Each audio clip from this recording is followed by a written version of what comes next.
Bonjour, chers amis, et bienvenue à la pause linguistique. Le verbe voter. Pendant les élections, nous entendons souvent le verbe voter utilisé par plusieurs locuteurs. Ainsi, on entend souvent dire voter le candidat du peuple, voter le candidat Marie-François. Ces emplois ne sont pas des emplois appropriés, pour ne pas dire ce sont des emplois incorrects. C'est ce que nous allons voir dans cette pause linguistique.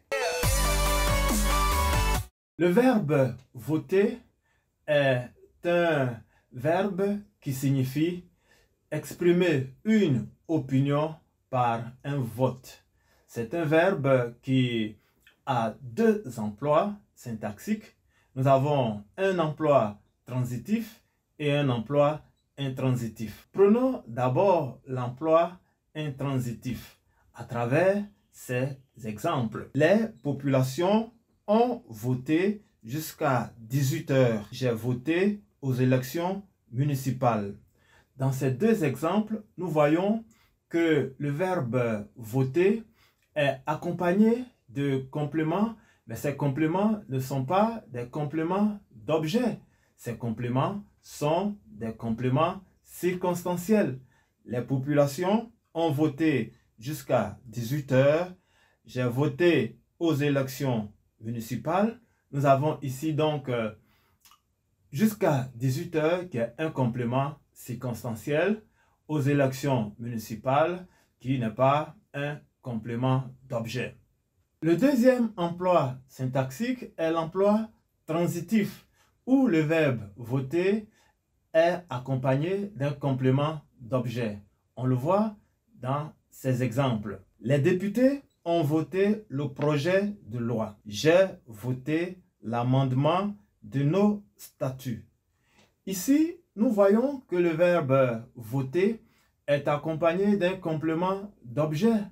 Mais en réfléchissant bien, en observant bien, nous nous rendons compte que le complément d'objet désigne une chose et non une personne du genre « j'ai voté Monsieur Kwadwo François ». On note ici que le complément d'objet direct qui accompagne le verbe voter ne désigne pas une personne, mais plutôt une chose. Que faut-il dire alors quand nous voulons parler d'une personne? Dans ce cas de figure, c'est la forme intransitive qu'il faut utiliser.